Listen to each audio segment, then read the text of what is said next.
and we're just waiting in line to wake up.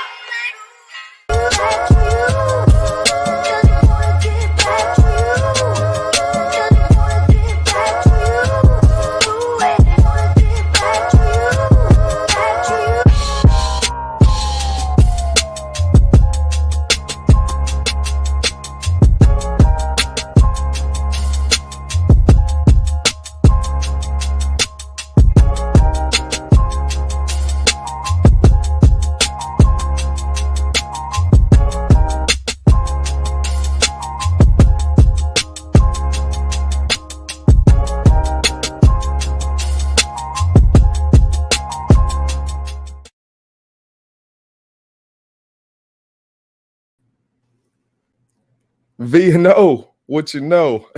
Yo, what's up, everybody? We back. We are back. I hope y'all were not surprised. The V&O took a little spin this week. I posted the weed poster, with the little, and I know some people was like, "Yo," I know I had a couple people that was like, "Hey, man, what you doing?" And I probably had a couple of y'all that tuned in and want that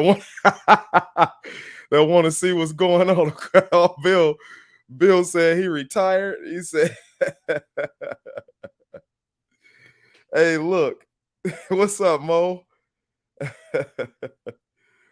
What's up? What's up? What's up? Yo, yeah, yeah. It's this one's gonna be different, man. But y'all gotta understand this cat that I got on today, man. This guy, man, he's a different sort of cat, man. So we are totally going to hit his business that he has, but I want to hit his life. We still ordinary people with extraordinary stories, so we still here for it, man. Yo, I got to talk about last week, man. Last week was dope, man. If y'all missed out with Mr. Andre Renee, yo, I don't know what to tell you, man. If you missed out with Mr. Andre Renee, you missed out. Like, he came through, man, and he told a heck of a story, man. You want to talk about ordinary people with an extraordinary story? This cat, man. And look, I'm not a liar, y'all. I told y'all that I was going out and I was getting his books. I went last week, got him. This one. If you Mr. Andre Renee, if you let me see, let me get it straight in there. There we go. If you have not checked him out, check him out, man. This is the book that he was talking about that hits human trafficking, child abuse. This is the one that he said that if you get through this book with a dry eye, you ain't human. So check it out. This is Andre Renee, Behind Her Smile is the name of the book. And I also the other one that I wanted to talk about was this one, Monsters in Uniform. This is the other one that me and him talked about. So hey, if you missed it, man, we still on YouTube. It is still up on Facebook. Check it out, man. All the links are up at the top. So I dropped a couple of clips this week. Still highlighting my man, Joe Walters Jr. Still highlighting him, man. Y'all go and check him out on Facebook, Joe Walters Jr. With YBP, Young Black Preachers. Man, just a phenomenal kid, man. Oh, just phenomenal. And you know what it is. We came out with another win, I believe, this past weekend. So hey, it's just preseason, but if you a fan, you get it how you can. you know what I'm saying? Like, straight up, man, we know what it is. But yo, I want to thank everybody, Mr. Curley, Mo, everybody else is gonna come through and check us out. Thank y'all so much for tuning in. Thank you, man. I appreciate y'all so much. All the links are at the top. Check out the Views and Opinions on Instagram. Check out the Views and Opinions. If you are watching on YouTube, check it out on YouTube. And of course, most people are watching through Facebook. Check us out on Facebook. Yo, man, every week it gets better and better. I always say the next is the best. But man, without further ado, man, I got to bring my man in and introduce y'all. And he's gonna talk a little bit about weed, talk a little bit about weed. My man. Oh, Great. I'm on. What's good? What's going on, young Ron? How you feeling? It's all good, man. I'm happy to have you here, bro. I really like you really gonna capitalize on next week, and people think it's just gonna be about your cannabis business, but it's about so much more, man. Like, bro, from I want to say I met you. When did I meet you? Probably about 2 or 3 years ago. Couple years, yeah. It's been a while. Yeah, it's probably been about 2 or 3 years Actually, ago. I forgot about the first time. Yeah, it's been a while. What's the first time that we when you showed up at the bowling night? That's been a few years. Man, that's years ago. That's been a few years. Ago. That's years ago. And periodically, man, it seemed like to me that that you showed up, man, and at least I talked about it on here during my life, man, during that whole pandemic era, man, when there was so much tension among races and so much tension, man, among people, period, man. People was just tense. They was ready.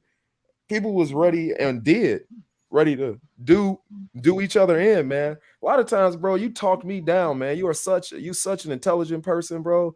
You have like this, people see you're a big dude, man. You know what I mean? The first thing we see, man, is this big cat, man. You tatted up, man, and then you come out and I start conversating with you, man, and you start just dropping this knowledge, man. And everybody don't know you just a straight up nerd, bro.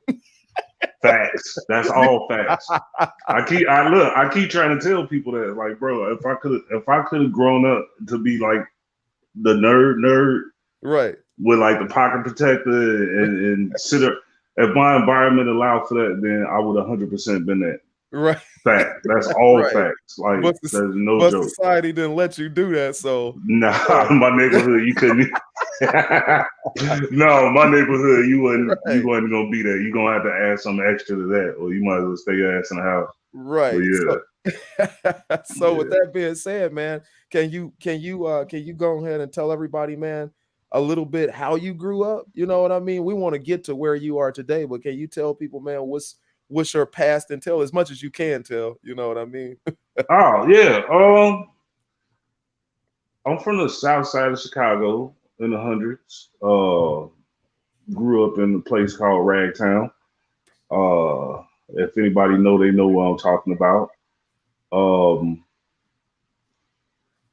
Nothing too remarkable about it. Just a neighborhood with a bunch of families that kind of got along for the most part. Then we getting the feedback. Are you hearing that? No, I'm not. No.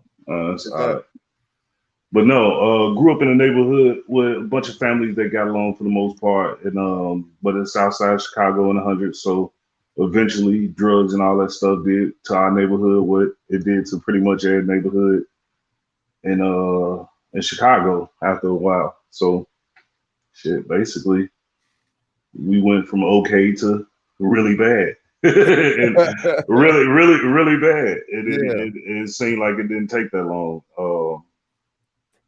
Lost a lot of friends, lost a lot of people that could have been friends, but and then met my wife, and pretty much everything been on the upswing since then. I met my wife, and she influenced me to start doing stuff. Like before that, like in the city, I think pretty much the only thing I was focused on was rap music. Rap music? Rap music. That's it. So you were you used to rap. Did you have a group, or what did you So you gonna really be digging into crazy. You gotta be a real hip hop nerd to know the music I'm talking about. Yeah. But we started a record label, I want to say around 1996, Erupt Records, and me and my cousins. And I used to rap. My cousins would rap. We produced our own beats and stuff, and then we made some mixtapes, put them out, did a couple shows at a couple colleges and shit like that. You gonna make me pull this out of you, man? Any people that we would know? No, honest to God, I don't think you would know nobody. Like my cousin, Big Will, we used to call him Will Kill. My little cousin Slim G, E Dub, he's a producer. Me, they used to call me Hitman. It's a rap name I got when I was, I'm from the 70s. So I got my rap name way back in the early 80s and shit. So right. Yeah, that was it. That's pretty much all we had. But you did some producing too. Not me, my cousin did most of the producing. Oh, okay. You know what I'm saying? I could try to make a beat, but I wasn't like him. Nah. But Yeah, I got some video. I got some video footage of us in the studio that I can share with you at a later time. It'll crack you up. Bro, you should have shared that today. I don't know if I had it digital. You got to remember, like I told you, this is '96, bro. This shit is on like a high 8 VHS. You know what I'm saying? Like the little tape that you put in a camcorder type shit. So, like, ain't nobody watching that unless they at my house. You know what I'm saying? You know what I'm saying? Right. But yeah, no. Yeah, like I said though, I met my wife, and shit was on the upswing since then. Beautiful young lady. I wanted to impress her with everything I did, and I feel like if it wasn't for that motivation, I tell her this all the time, not to sound like morbid or anything, but honestly, I feel like I would have at least been in jail for a couple murders, or I'll be dead. Really? It's guaranteed. It's fucking. There's no question. Really? There's absolutely there's positive, and I'm not saying. Bear in mind, listen to what I'm saying. I'm a nerd.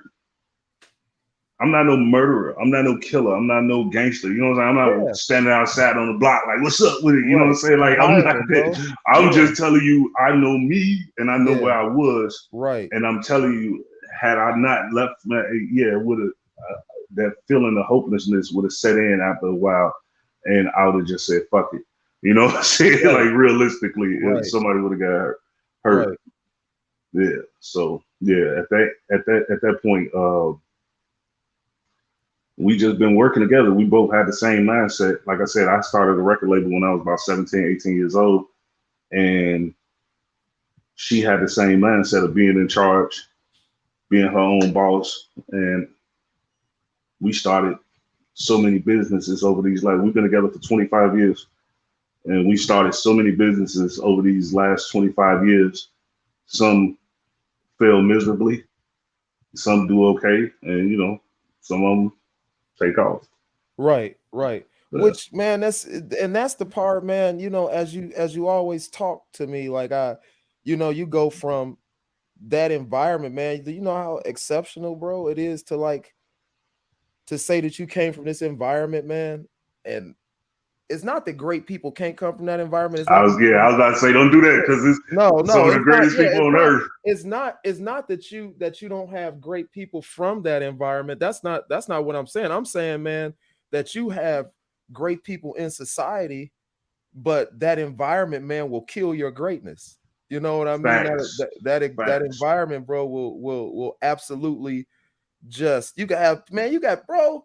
You think about in the hood, man, how many cats could have made it to the NBA, man? Like, not just the NBA, just imagine if the NBA wasn't like pressed in our face like the NBA and NFL. Imagine how many dudes that's on the block could be chemists, could be working in the medical field, who could be working, doing all kind of shit to better society, and not just in the sports and entertainment. But we don't have those. Well, I can't really say, because, like I said, I'm 45 at this point. Yeah, I haven't really been in the hood like that, in years, so I can't really just speak on the shit like that. But when I was there, those type of things wasn't fostered in the places that I was at. It could have been somewhere else. Yeah, but I grew up on the South Side. Like I said, I went to Finger. If anybody on here who know anything about Chicago know Finger, so it's like, we didn't really have that thing that pushed us to be great. You have to have it in you. And like I said, I'm not great, you feel me? I'm not great. I appreciate that, but I'm just like, objectively, like, I'm not great.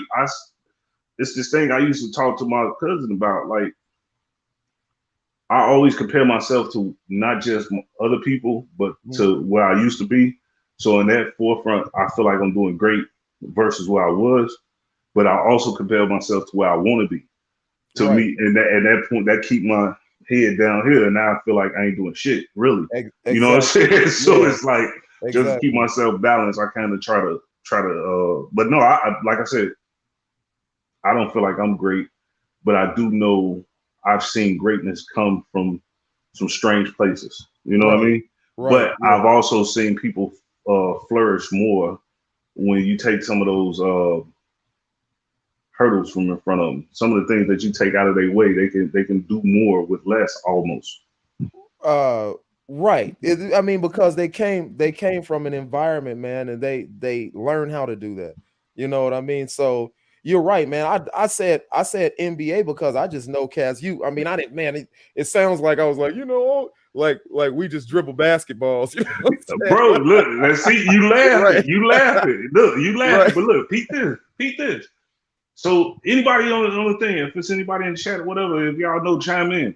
Have you ever gone from an environment where it's mostly blacks to an environment where it's mostly whites, and see how it changes? I used to get kicked out of school a lot at Finger.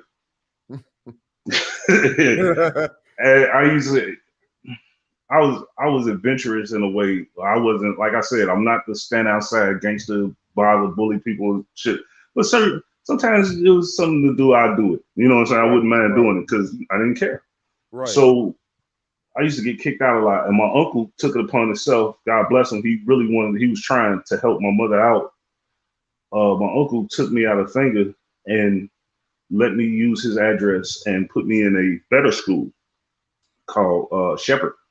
Okay. And Shepherd was in the suburbs. And at the time, this was 94-ish, Okay. 93, 94, something like that. And I went out there and I was one of very few black students at the time. I wouldn't say it was less than 100, but out of the 2,300 kids, maybe, it was probably about 200-300 black kids, whatever. Okay. At least what I saw. Right. But dude, I walked in the classroom. I shit you not, my first day at the school, and I already knew I was intelligent. I had already won all kind of academic awards and shit like that. So I walked in this classroom, and the teacher on the very first day, this chick said, "Are we gonna do? Since you late registering, we're gonna let you make up whatever grades you didn't get by tomorrow. You bring in a basketball, and if you could dribble 10 times without me stealing the ball from you, you get all your makeup grades." Right. And I was like, "Nah, I'm good. Just give me my work." And she's like, "No, seriously. You bring in a basketball, you dribble." I was like, "No, I'm good. Give me my work." I already had a problem with authority as a teenager, and I was fostering a problem with white folks because my interactions with white folks had all been based on like the police. Yeah. You know what I'm saying? At that point, so this chick was like, "Oh, okay, whatever." She let it slide.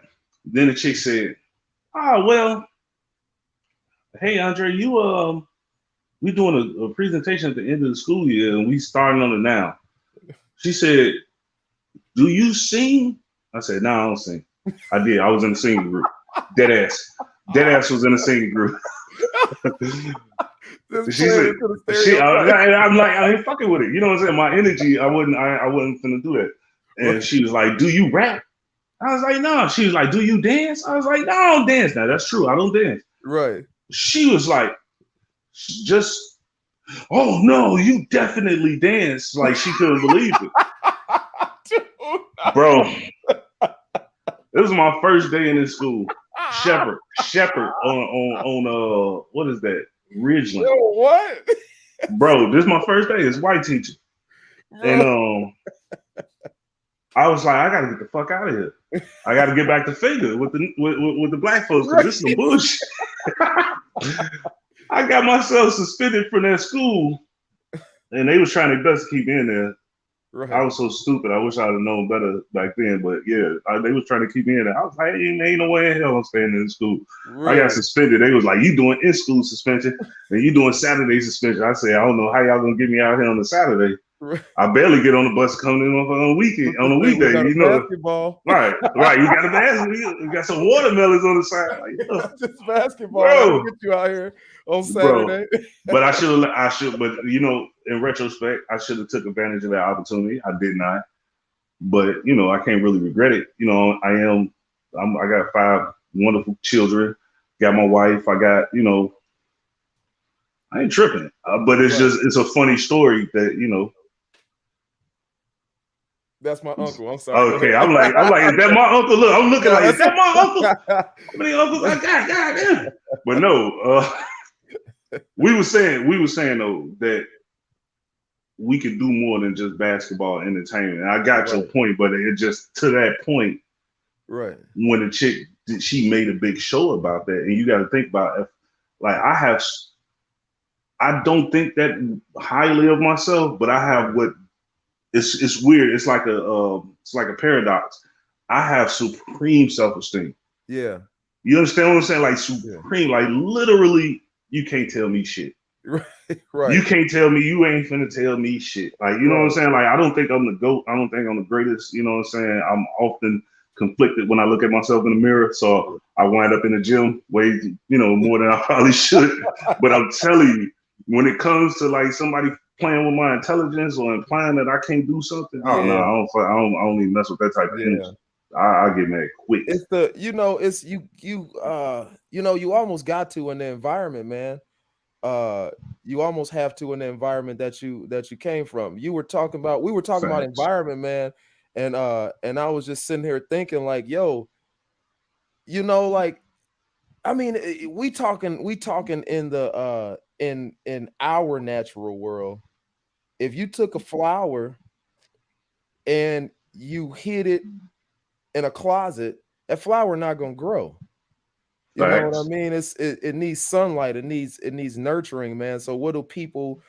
We started this conversation off saying like, you know, the greatness that could actually come from those types of environments, but it doesn't, because the environment doesn't foster greatness, man. It don't. You got to be. So that's why I was saying I think you're great, man, because you got to be really great to come out of that. And more so, I mean, you just told this story about like how your mentality was, man. And like you said, if I would have known better, I would have been like, forget you, lady, and I would have just stayed in that environment. But Man. it's almost like, how many times do we see that, man, where you see people what that environment will do also is it'll trap you, and it'll have you don't want to go any place outside of that environment. If I'm used Facts. to, if that flower, however many petals is missing, is used to being in that closet, even once you put it in the sunlight, you know what I'm saying? Is it even gonna know how to grow?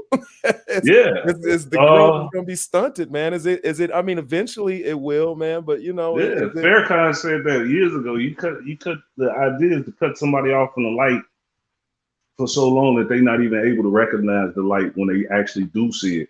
Yeah. Now that's some crazy shit when you think about it. That's some old Plato allegory to cave type shit. Like, you know what I'm saying? Like, you literally in an environment where the real world is happening behind your back, and you don't even know what's going on. You literally just running around in a closed circuit almost. Like, yes. I'm telling you, listen, luck of the Irish, whatever you want to call it, man, the universe, God, people, some folks go into religion. I'm not a religious person, but yeah, some people talk about the universe I'm telling you, bro, had it not been for my wife,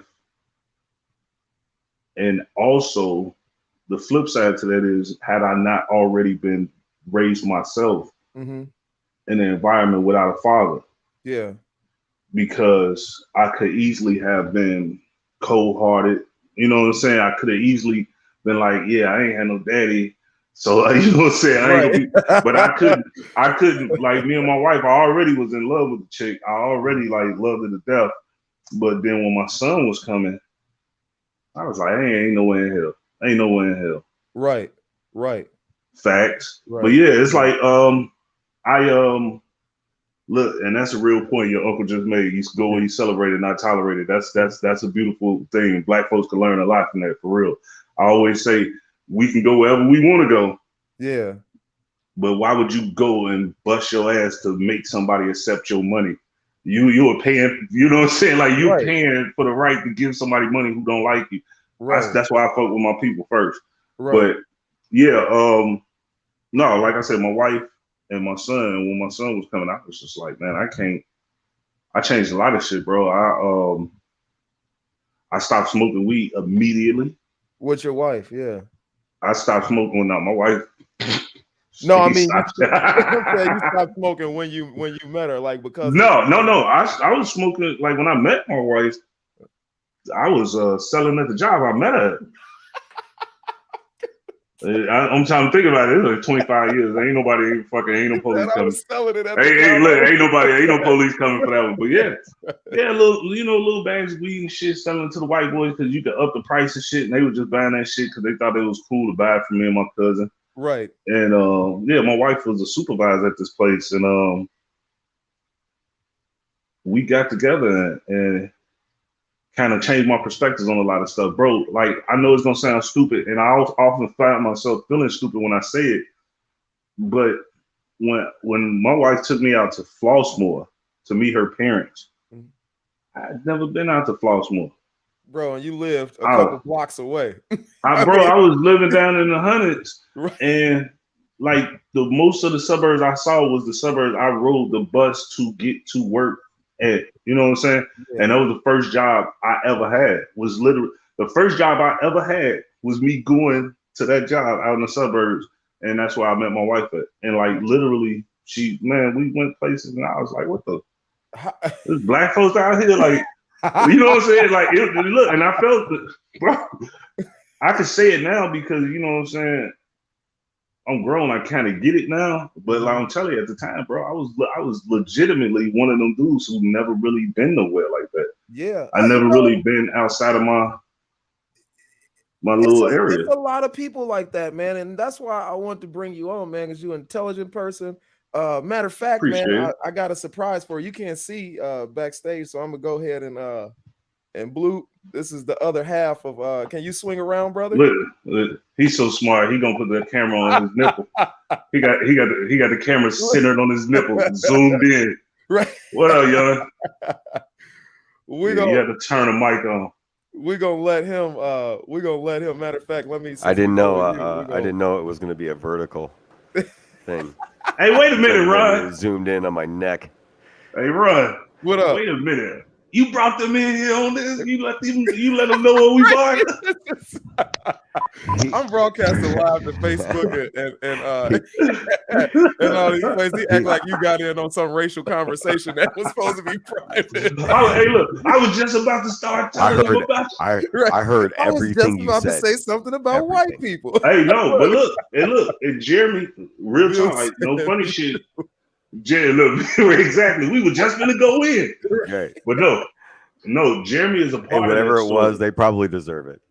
But look, Jeremy is a part of that story. Like, no funny shit. Like I told you, when I met my wife, I told you I did all kind of crazy shit that I would never have done because I wanted to impress this shit. Right. And funny story. This is a real quick side story. I don't want to like over talk you or your audience enough. But I want to share this because I never really shared this publicly. Yeah. But this is how I knew I was in love with my wife, bro. My wife said, she was telling me about her parents. Her dad worked at Blue Cross Blue Shield, and her mom worked at the post office, right? Mm-hmm. And she was real big on this post office job. And I really wanted to get this like a post office job. I can get a job at the post office. You know what I'm saying? That'd be the shit. You know what I'm saying? So I don't go get this damn post office job. So, bro, I got on a metro train, went out to Aurora, Illinois, got on the bus, went to Fox Valley Mall to get this post office job after I had did all the little preliminary stuff, took all the tests and shit. Long story short, I didn't get the job, but that wasn't the purpose of the trip. For me, there was this young lady who she was the best way to describe her without being disrespectful. I would say she was like a prime Halle Berry looking. Okay, yeah. I'm glad I didn't say what I was thinking. Oh no. And you would have been like, no, that's not it. No. Oh. But no, this chick was like she was almost a model type looking. You know what I'm saying? Yeah. And I admittedly at the time I was a lot slimmer. I was in my bag with the handsome game at the time. And this chick was literally like, I was telling her, she was driving a bus. She was a Pace bus driver out there, and she was telling me. Halle Berry was driving a bus? Bro, I shit you not. This is Aurora, Illinois. This is like 99, 2000. Yeah. And the chick is driving this fucking bus, and she's telling me about. But yeah, she's telling me about how lonely she is out there being one of the only black folks that live out in Aurora at the time. Yeah. And working out there, and she just wish she had somebody out there with her and all this shit. And I was just like, in my head, I'm like, yeah, this bitch needs to start talking. I gotta get this job for Tammy. This is a family show, Dre. Oh, I'm sorry. But in my head, hey, you let me drop about 14 F-bombs. But listen, you should have been told me. This is why you have to do a pre-show. No, it's cool. It's right. But listen, in my head, I'm sitting here like, man, this chick needs to start talking to me. I got to get the job for Tammy. I got to make sure Tammy, you know what I'm saying? No, I'm serious about this. This is real. You know what I'm saying? Right. Bro, this chick literally turned her bus off after I left the thing, didn't get the job. I got on. She asked me, did I get the job? I told her I didn't get it. She drove me back to the metro station with the rest of the riders. Turned the bus off, came into the metro station, sat down on the bench and talked to me until the metro train came. Really? For me to go back to Chicago with my head down. And all I'm thinking is, man, my wife, at the time, this girl, she wasn't even pregnant, we didn't have no kids, nothing. I was like, man, she really just gonna be upset if I didn't get this job. Like in my head, I'm really like everything is about her and impressing her. Yeah. Bro, I got off the bus after getting out the metro train station, got on the CTA. I got off the bus on 119th and 119th and Morgan. And I said, that chick was trying to holler at me. Bro.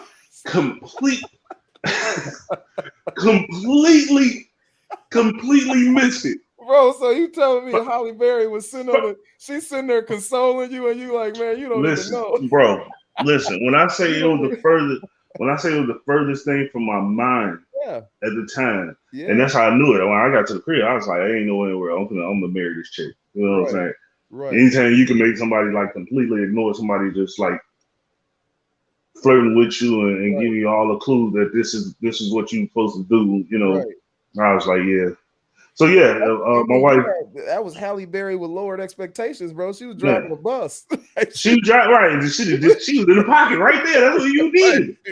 But my point was that inspiration of wanting to impress this woman made me go and do things and made me go and start chasing education and stuff like that. I wound up going to college. That's why I met Jeremy at. Right. I want, you know what I'm saying? Things like that. I start doing stuff that I would ordinarily I wouldn't care, you know. Which I want to go ahead and introduce my man. This is my man Jeremy, man. This is one of my best friends, man. We grew up together. The reason I brought him on, man, he introduced me and Dre. We talked a lot about just issues going on in the world, bro. You helped me keep me sane because you wasn't one of those people when I would go. You actually experienced a lot of like bad racial experiences with me at times, and you would. He's experienced it with me too. Yeah, right. He would be like, "Yeah, I saw it, man, and it was bogus." And a lot of times, man, would drive you crazy as a person of color, black man, whatever, man, is when you try to tell people, "Hey, man, this is what happened to me," and they like, "No, it wasn't because you was black." You think of everything because you're black. You keep making it a race issue. Like, no, bro, I'm living in this skin. I know, man. You know, it might have been. I treated this person nice. I do. The only all right, now, Jeremy, no pressure. But you the token white, and you speaking for the whole of your community right now. Don't blow it. Don't blow it. Don't blow it. Watch power. I'll try not. Right. No, man. I don't know, man. I grew up in South Holland. My first friend that I can remember was, you know, my buddy Darren was down the street. His older brothers babysat us when we were kids. You know what I mean? Like my parents just didn't raise us like that. Yeah. You know, they didn't use those hateful terms Yeah. in the house. You know what I mean? So like it just wasn't something that I grew up with, which is like, you know, that racism shit is like it's a taught, you know, behavior. Like it's not something that you're born with. There's no racism gene. You know what I'm saying? Like I don't know, man. I don't know, because your dog, I was about to say your dog got it. My dog does not. That little white dog definitely is a little racist. Right. That little white dog. You was in the crib hating. Right.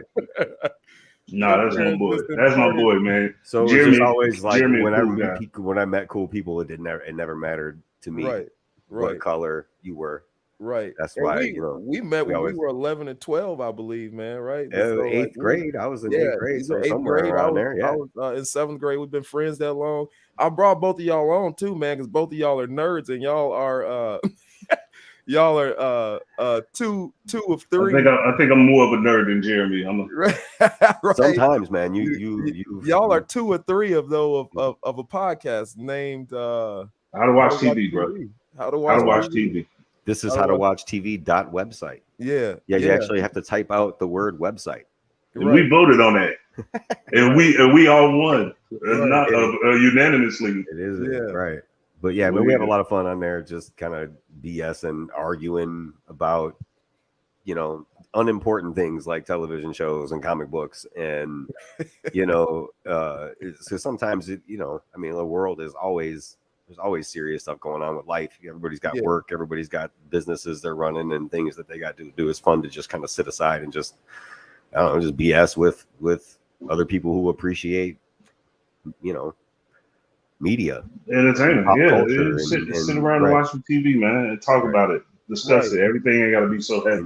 Even though, to be fair, on the podcast, I do bring in a little heaviness every once in a while just to keep them on their toes. Yeah, you know, I have to. It would be dishonest if I didn't, because I'm saying I recognize that not to make everything about race all the time, but I do recognize that I'm a black guy with a black voice sitting between 2 white fellas who I happen to really get along with, but I do know that some perspectives they are not able to see.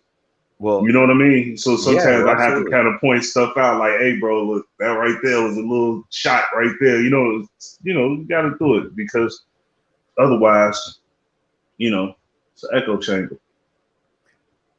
Right. Liz said it's absolutely taught. Speaking of racism, my daughter has no clue what race was until she was in school.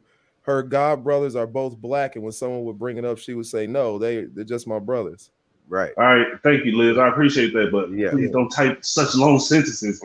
I can't read this letters. Bro, I'm looking at the screen like, no, I got you.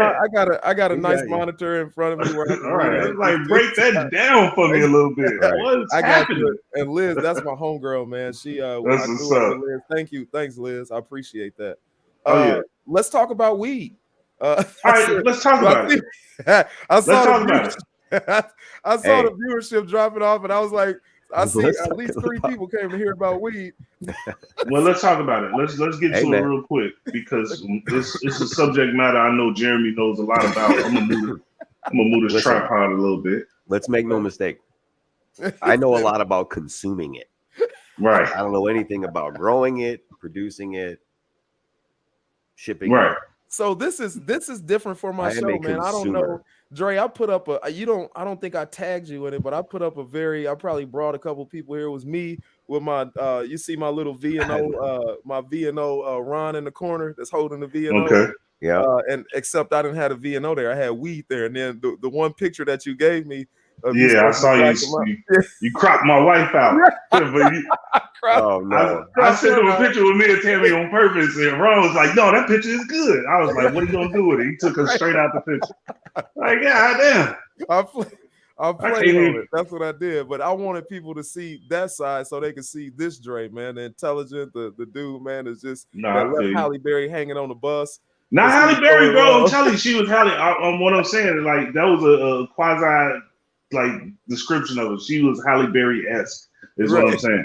But anyway, the cannabis industry. You have a business, man, and you. So let me tell this quick story, man. I take the train Sometimes I drive. A lot of times I'll take the train. Lately, man, since gas been $5 a gallon, I work in the city, so I'm like, man, I'm jumping on the South Shore, and I'm going into Chicago. So, bro, it's like it's two different worlds between Indiana and Illinois, and especially Indiana and Chicago. So, like, you leave your guns at the border and you grab a blunt, you know what I'm saying? And then on the way home, you toss out the blunt and you grab your AK and set it in the front seat and you all good. You know, but if you switch either of those, you're going to jail. No matter. Right, don't switch them up. Don't switch them up. If you ride in, you can have an ounce, but if you ride into Illinois with an AK, you going to jail. If you ride into Indiana with an ounce, your butt is going under the jail. And so it's I'm standing on the train. I'm standing on the red line, platform, man. And this cat walks up to me and he's like, it's a white dude, man. And he's like, hey man, he's like, you got any weed? I got offended. I'm like, no, man, 6 o'clock in the morning, man. Get away from me. Right. I was like, bro, what? And I'm on the phone, man. He said, what's wrong, man? I said, man, this dude up here talking about you got some weed, man. I said, man, dude trying to set me up, man. And then he walked up to this dude, man, right next to me. He said, hey, bro, you got some weed? He said, oh, brother, I left it at home. You realize he patted his shirt like he was looking for a pack of cigarettes. Right. You realize it's just like smoking a cigarette at that point. Bro, like it wasn't that big a deal. Illinois is very different now, man, because literally, like, people will I mean, I'm sure this is illegal, but it's a cat, man. They fire up on the train, man, and some of these cats, you don't want to say nothing to them anyway because what's going on in Chicago. But once the overall thing is legalized, some of the lower level offenses and stuff, people ain't really worried about breaking the law in those ways because the police don't really care. Yeah, I can't say that's not me. That's not me advocating for nobody to break the law. And it's certainly not me advocating or saying that you should go out and do whatever. I'm just saying from my observation, right. It was a time in Illinois where if you rode past the police or something, or they could smell trace amounts of marijuana, as they call it, that would be provocation to have a long like interaction with the police. Whereas now, I didn't seen people ride past the police and blowing smoke out the car. Hey man, which is technically illegal because you're consuming a controlled substance while operating a motor vehicle. Right. But honest to God, who fucking wants to go? I mean, what police want to go to court to kind of deal with that? You know what I'm saying? Like it's other stuff to deal with. So it seems like now they kind of just Oh, we just lost somebody. The stigma. That was probably my mom. Oh, I'm sorry. Tell your mom I'm so sorry. Let me not cuss no more. Let me focus on the thing so I won't curse no more. Dre, you know what, man? Here's the thing. What I focus on is now I'm about to get on my soapbox. Let me get on my soapbox. Sometimes, man, people get so offended about words and their heart is dirty. I've met a lot of people, man, that are offended about words and how you look and not so much actions, but that's the same person, man, that if I was homeless, I ask them for some change. They be like, oh man, get away from me. Get a job. Be you, man. You know what I'm saying? Be you, because the thing is, man, I know your heart, bro. I appreciate that. Yeah, but I still can police myself a little bit better. Trust me. Trust me, I can police myself better. I grew up say that, but we're 40 episodes into How to Watch TV, and we can't even make it 30 seconds. Bro, that's what I'm saying. No, collectively, one of us is gonna do it every time. It's gonna happen.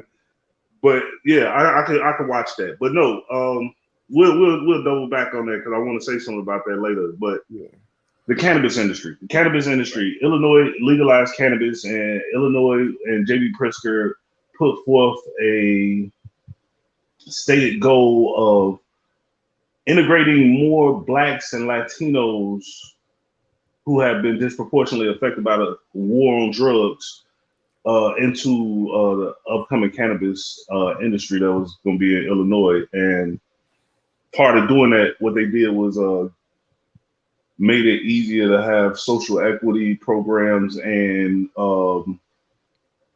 application incentives for being from certain neighborhoods and being of a certain race and things like that.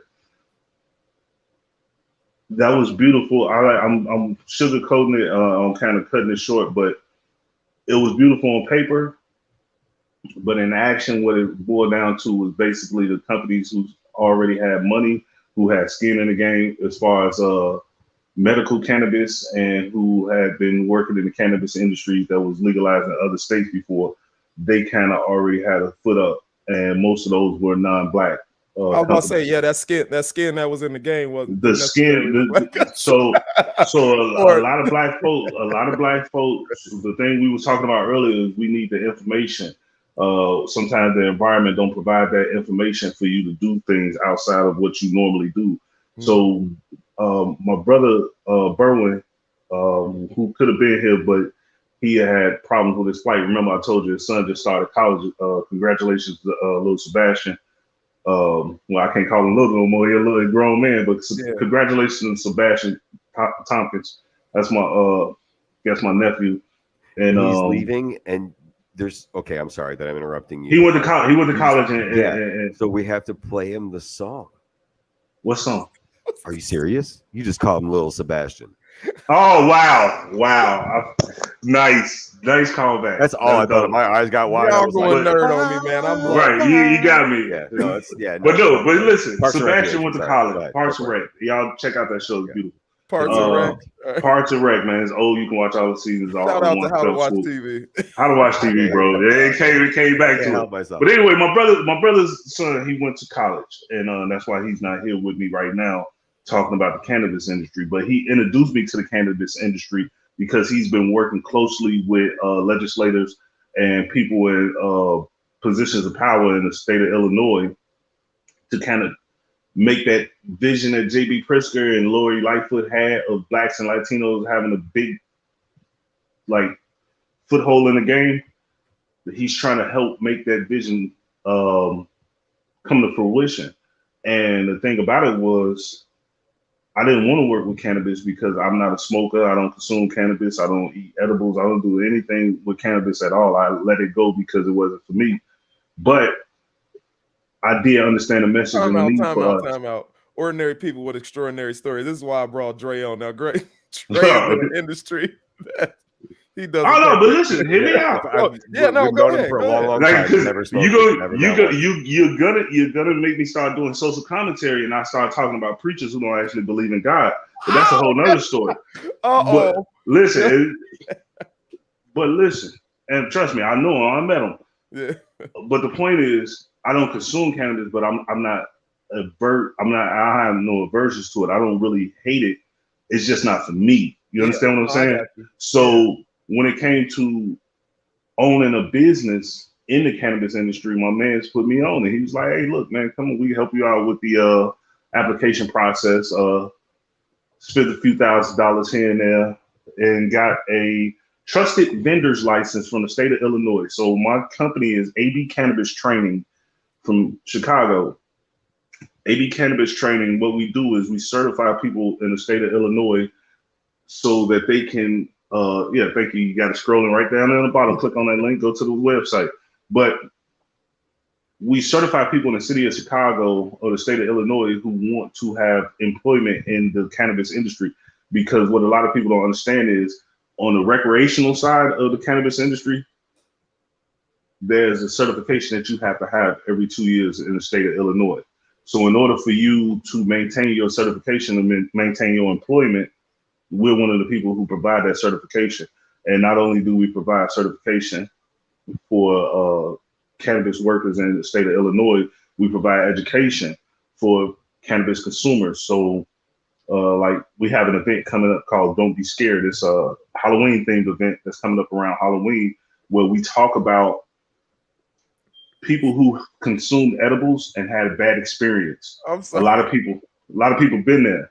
You're right. And, I'm sorry, man. This is a Halloween event. I just imagine a bunch of high people in there. All right. A bunch of high people running around with masks on.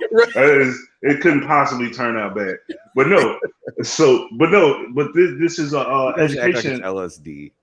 No, it's not. It's really not. Right. But no, this is an education type of thing. Yeah. So we want people to be able to consume cannabis in a responsible way, and we want them to have a great experience, because that one bad experience could stop you from doing something that could positively affect your life or somebody around you. I know a lot of sick people. Cannabis helped my grandfather when he was going through his cancer before he passed. Mhm. Cannabis helped my wife's grandmother. She was taking the pills, the cannabis pills. It was helping with her appetite before she passed. This is it's natural. It's from the earth, and it could be medicinal for a lot of people. You know, so we want people to have a good experience. Crop on the planet. Yeah, and my whole idea behind my approach is, this is not a party thing for me, because I'm not a party type of person. I'm not consuming it to do parties and stuff like that. My whole thing is education. Right. I want you to be able to have a good experience when you deal with cannabis, so that you won't have one of those situations where you like freaking out and you think your heartbeat is too loud and you call the police on yourself and all that other nonsense. Right. Right. So you know, it's crazy that you say that, man, because like a lot of it is education. I remember if you watch the Views and Opinions, you know that I'm an iron worker. I work in the construction industry. And probably a couple years ago, man, I had like really bad, I think was it my ankle? My feet, man. Like I would wake up in the morning and it was hard for me to even walk. You know what I mean? I stay on my feet all day. I probably had a bad pair of boots that I needed to get a new pair, but I was just cheap and was gonna make sure that the Red Wing store. Gotta get to that store. I checked, like somebody was talking about CBD, man. So I took some. I started taking some CBD gummies, which is an extract from cannabis, from marijuana, and bro, non-psychoactive version. It went away to the point, man. I forgot that I would take the CBD gummies. It became just kind of routine for me, like you would a vitamin, and it went away. Like just the pain, and I didn't even realize when it was gone, but it just kind of went away, man. There's you kind of just it faded into the background. I thought about taking CBD gummies because I have a natural anxiety, right? But the way my personality is set up, like if something is a problem for me, I confront it head on. So I don't really like. I refuse to take CBD because I don't even take aspirin. So I don't really. I'm dealing with something. I'd rather deal with the issue than deal with the symptoms of the issue. Trey, so soldier, man. No, this is it. I'm gonna keep it 100 with you because for me, I grew up in ragtime. Like I told you, my uncle. I don't want to disrespect my uncle. I love that man to death and I miss him. But my uncle's he was part of the crack epidemic. Yeah. And not just him. You know, my mom. I never disrespect my mom. I love her to death. I miss her too. Mm-hmm. But she, you know, I saw what being on pain medication and stuff like that did to her. Like growing up in a house where you see everybody like pills and shit, just like, you know, just like my mom was on like 40. I'm not taking that, man. I'm not taking that. I don't want to be a part of that. I don't even want to get my body used to treating whatever I'm dealing with some kind of external thing. So when I had to deal with my anxiety, I just had to deal with it. I had to suffer through it. I had to like do it psychologically. I had to deal with it physically. I had to start getting into the gym more. I had to, you know, do with a lot of things. But CBD gummies would have been a shortcut. Right. I'm trying to get to that point. I'm an idiot because I'm going to struggle through it. I'm going to fight this thing. You know, this is my mentality. I'm scared of heights, so I fly a lot. You know, it's weird, but that's what it is. I have to do those type of things because that's how I'm built. But yeah, it's a shortcut. And it's non-harmful. It's not habit forming. It's not addictive. You take you some CBD gummies. You know, you eat an edible, a piece of an edible, and you have an experience that'll kind of mellow you out and, you know, let you enjoy yourself in otherwise unenjoyable situations sometimes.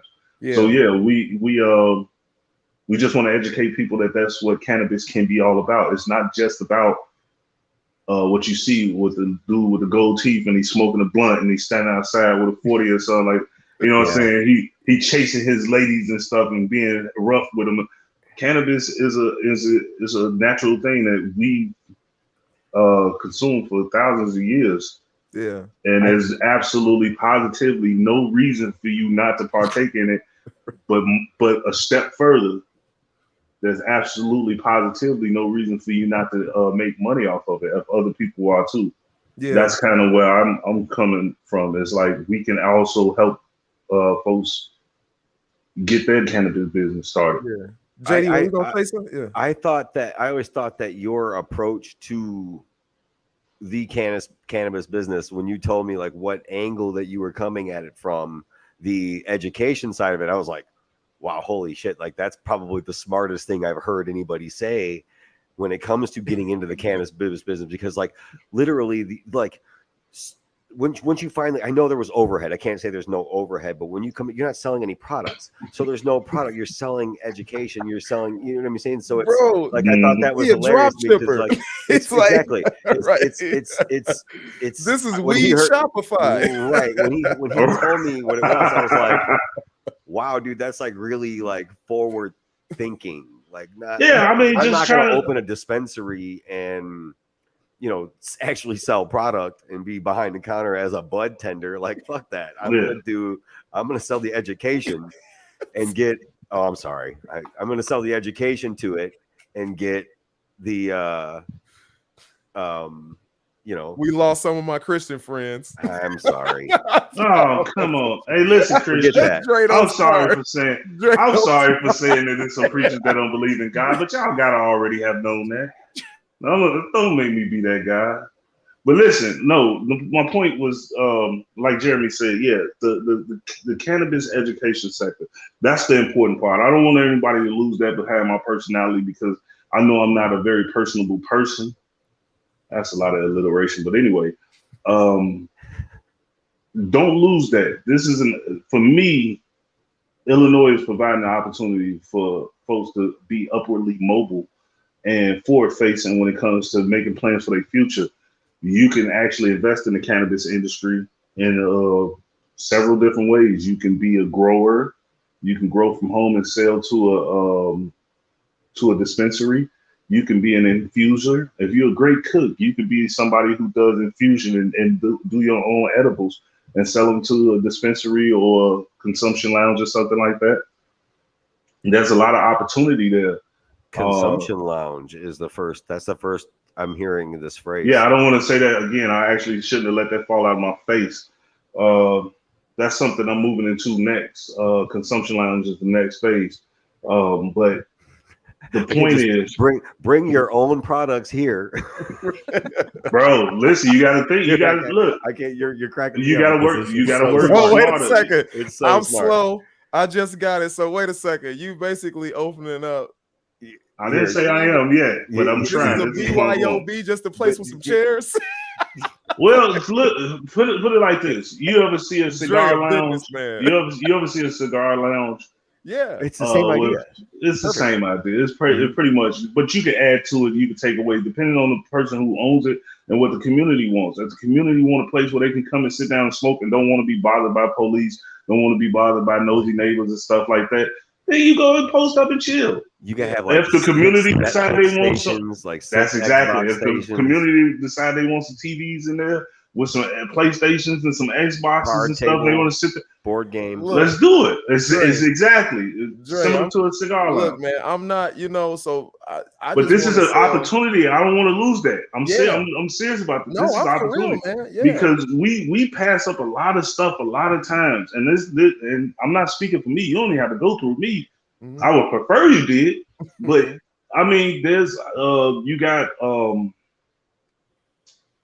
Illinois Cannabis Consultants, Aurora Cannabis Consultants. You have, I know them personally, these black folks. I got the Munchies. I got the Munchies Education. That's my brother. Black folks. These is, there's a lot of opportunities out here and a lot of people who can lead you on a path to doing something for yourself and doing something. Realistically, I got this thing, man. I hate it. I don't like when black folks say black folks do something for the community, because it implies that there's a responsibility there to give. Mm-hmm. And for me, the giving is the information. Mm-hmm. You understand what I'm saying? Like, No, if I totally, yeah. I'm not gonna force you to do something for yourself. Yeah. I'm gonna give you the information, and I'm gonna tell you that there's an opportunity there for you to do for yourself. And sometimes we can take that excuse out of our back pocket because a lot of us were born into an environment that kind of limited our vision and our choices. But a lot of us from the 70s and 80s, we were blessed enough to have Bill Cosby show us that a black man could be a doctor in New York, and his wife could be a lawyer. Right. You understand what I'm saying? Just little seeds to throw in your head to let you know that you can do some stuff. Man. I say that I've run into a lot of people, man, in the last couple of years, man, and try to steal your time where it's like, hey, bro, can I get some food? And you're like, yeah, man. I said, these are the people I run into. Can I get some food? Yeah, man, I got you, man. I give you some food. So I go and bring them the food, and they like, oh, man, my arms hurt, man. You think you could feed me? And I just be like, yeah, man, I got you, bro. So I feed them, and then they be like, whew, my legs hurt, man. I got to go to the bathroom. You think you can? You gotta walk me over there. You gotta get. This is 2022, brother. Enough. And listen. And that crutch is the crutch is a detriment. So instead of providing you a crutch, I'd rather provide you a helping hand. But it's conditional. I was always taught that you can help somebody that need the help. But if they fighting against you to the point where you're gonna drown with them, let them drown. Fuck it. Right. Yeah. Now, but that's not me. That's just reality. So when I'm say take this opportunity to learn more about the cannabis industry and learn why it's something that you should get into as a black and Latino folk, even white folks as well. Sorry, Jeremy, I had to include your people. But no apologies. But what I'm saying is black folks should take an opportunity like this because make these people that's out here using us, we go out and vote for these clowns all the time and they use us for they races and stuff like that. And they use us as a prop on TV to be like, I'm going to do this for the black community. Make them stick to their word. Make them stand on it. You know what I'm saying? If you're going to stand out here and say you're going to do this, stand on it. Stand on it. Do this because I need this. I'm the black community. I need this. I need this thing to work because I have 5 children. Right. I need these kids to have something moving forward. Right. A lot of my people in my family now are doing for self. Right. And becoming not just self-employed, but their own bosses with people working under them. Like, my wife, I don't want to talk too much about her because she's like super private, but we have a school. Yeah. I don't know if she want me to talk about the school, but I'll just leave it that we have a school. You know about the school. Jeremy knows about the school. Can I run it or she want me to can I run it or she want I didn't even ask her, but she's so iffy sometimes. I don't know. I'll hold off. I'll hold off. That's very much. But we have a school, but that's my point though. I have a cousin who just opened up her school. I have a cousin who has a property management company, Hall's Property Management. I have family that's trying to move forward in a way where every move we make, it's not a move where it's like I'm doing this thing to put myself in a better position at this job that I'm working at. Yeah. Now it's all about I need to own this. Yeah. Yep. You understand what I'm saying? I need to own this because you can't fire the owner. You can't fire the boss. Everybody love those dang dash clips from the Breakfast Club and love like posting it and talking about all that boss talk, but you got to live it at some point. At some point, you can't just let that man be a soundbite. The man, if you respect what he was saying then, respect it now. Move into a position where you could put yourself in charge of your own life. Right. And right now, that opportunity is in the cannabis industry in Illinois because it's blowing up. I don't even want to talk about the tens of millions, the hundreds of millions of stuff that they're making. Well, actually, they're in the billions now, so that was kind of dumb. No doubt, bro. Speaking of doing for yourself, man, I got my girl Gina, man. She commented on this. She is doing the Directors Authors Guild out in Vegas. And every week, man, I'm gonna run this ad for her up until this thing pops off. So here we go.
Yo, Nice. man, Gina, I'm so sorry. I always say Directors Authors Guild, always getting it wrong. It's Distinguished. the Distinguished Authors Guild Award Show, and it's in Vegas, and it's a black tie event, and it's gonna focus on some very talented people that write, man, and she's giving away awards to these people. This is huge. They have done their research. People have read these books, and multiple people have read these books, and they are putting them up against one another, and they're giving out awards, man. Gina is doing her thing. I can't wait. Matter of fact, I might try to make it out to Vegas for that. You know what I'm saying, Gina? I might try to make it out to Vegas for that. I never take a vacation anyway, so who knows, man? VNO might be coming live from Vegas in November. I believe it's in November. But yeah, man, that's Gina. She doing her thing. Talking about you were speaking on people that are doing their thing. Y'all, I have to highlight my uncle. I tried to we got the VNO vibes, man. Still in its working stages, you know what I mean? And this is vibe-ish here, but the VNO vibes are going to be a spinoff of the VNO, and it's basically just adults sitting down having conversation. Right. And my uncle, man, oh man, let me hold it together now. This ain't one of those. Don't be like, just break straight down. If y'all see me just disappear backstage, not this week. You ain't gonna get me this week, boy. My uncle, Unc, I call him Unc, man. Merv, my uncle had stage 4 cancer, I believe, in the 4th or 5th week of the vibes. I mean, of the VNO. He was supposed to be my special guest, man. He ended up going into the hospital, and they found some more cancer on him, and they actually, man, it kind of wrote him off. You know what I'm saying? They were like, yo, you know, it's not too much we can do, and he was like, nah, forget that. You know what I'm saying? So currently he's down. Man, this dude, that's why he was gonna be on here. This dude is a fighter, man. And Unc, if you watching this, if you up to it and you watching it, man, I love you, man. And keep fighting, bro. We're gonna have you on here. The next is always gonna be the best. We're gonna have you on here, man. And I know. I just you know, man, I'm doing this, man. I got reason and I got passion, and he really has a passion for this, man, from when he first saw the first couple episodes and he saw the purpose in it. You know what I'm saying? And he really want to do this, man. I'm gonna run that, man. I thought it was there. I just looked. It's not. The VNO vibes promo is not up, and I tried to run it, but I got you, man. If I got to get on in the middle of the week, and that's all I'm gonna do, I got you, man. I love you, bro. Keep fighting, man. Keep fighting. No, I look forward to seeing him on the show. Oh, that's man. He gonna be on here, man. He's gonna be on here, and he says look, man. He hit me. He hit me with when he hit me with that hospice thing. He said, "Nephew, do you understand what it is when somebody tell you that you're a dead man walking?" And man, my heart, it kind of transformed my thinking when he said this, because I'm like, I very much so, man. I'm easily empathetic.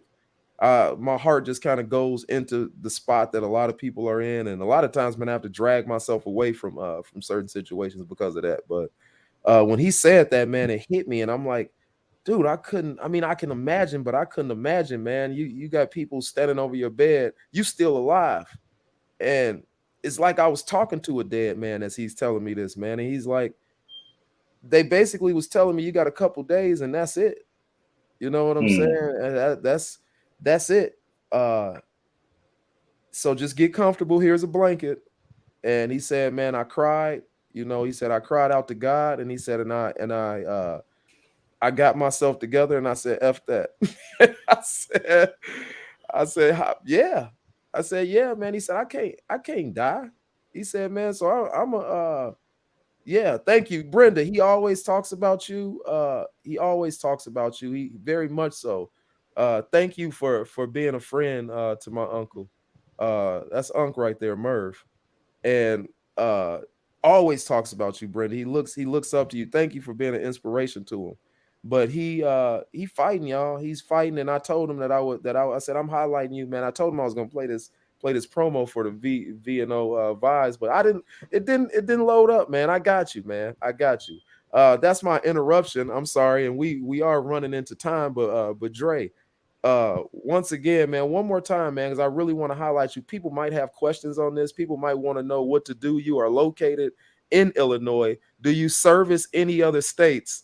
No, because that would be illegal, Ron. What are you trying to do? Okay, so you and just to be clear, you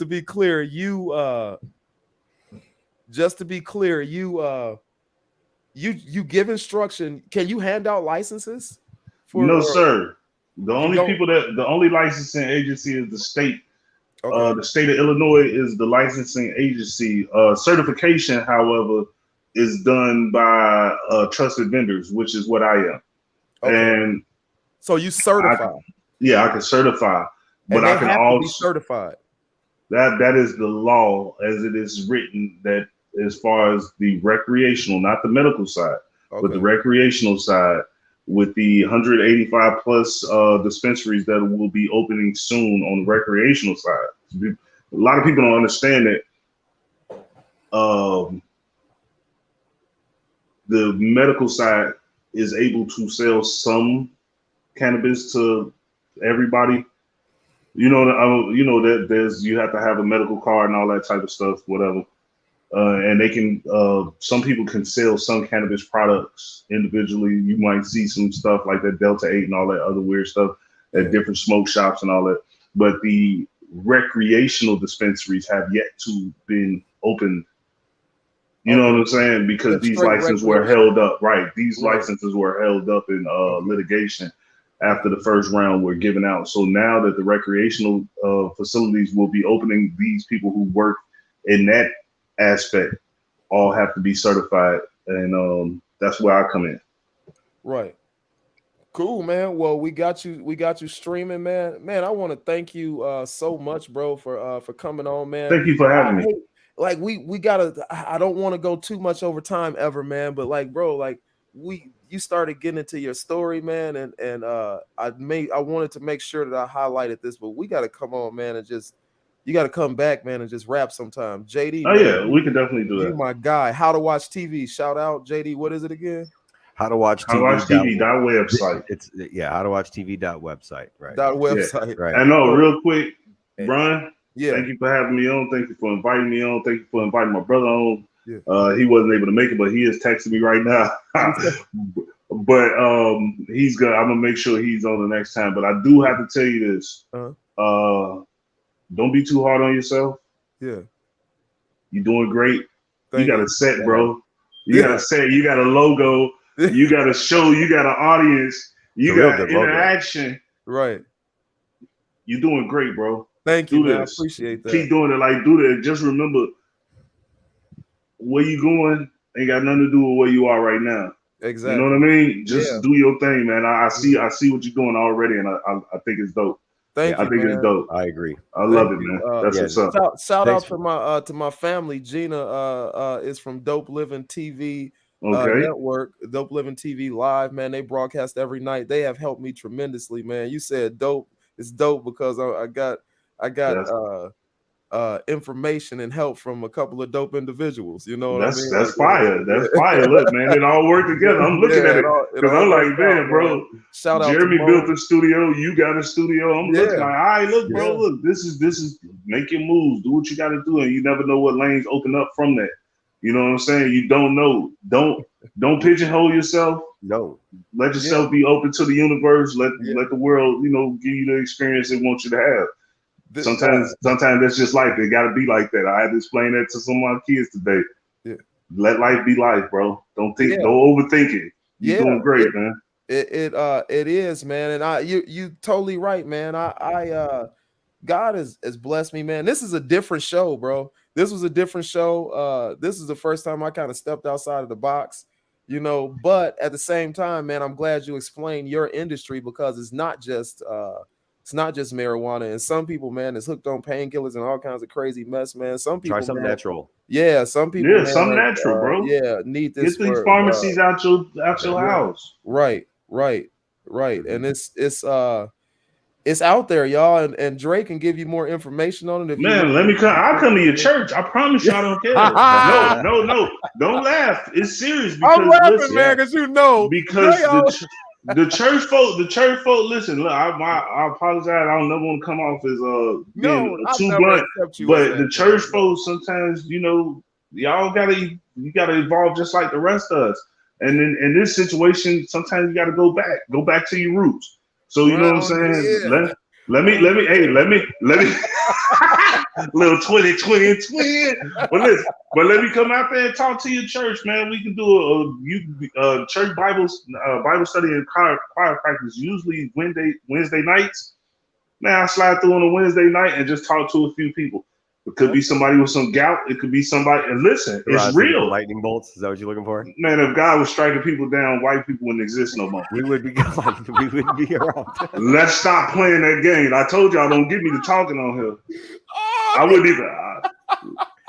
400 years of slavery. It's funny. It's funny because it's true. Exactly. Oh, stop playing. Yeah. But listen, he ain't into striking people down business if he's doing anything at all. No. But no, my point is, listen, I will come out and speak. My brother, listen. I will come out and speak at your churches. I will come out and speak at your community gathering. We need to educate each other always. You know what I'm saying? And each one teach one. You know, that's some of the principles that we all grew up on. You got to teach your folks, man. Talk to your folks. I'm not finna fish for you. Like you said, I'm not finna fish for you. I ain't gonna put it on the plate for you, but I will tell you how to go get it. That's it. You know what I'm saying? But we also grew up in the game is to be sold, not told. I can give it to you, but you're gonna give me something back. This is where I'm at. That's the name of the game, man. Man, I love y'all, man. Thank y'all so much. Oh yeah, man. All right, man. Thanks for having me on. This is my guy, man. I've been waiting for him to get on, man. I'm happy that we could how to watch TV in the Vietnam. We had to overbalance him though. We had to put black on there. Right. I'm glad Joe get him in that corner a little bit. No, Listen, I don't even need to be on the screen. It's fine. Honestly, he gonna make me pay for it on the next podcast. Watch. I'm glad that you found this outlet. An outlet. You know what I'm saying? You know what I'm saying? You were having a rough time there for a little bit.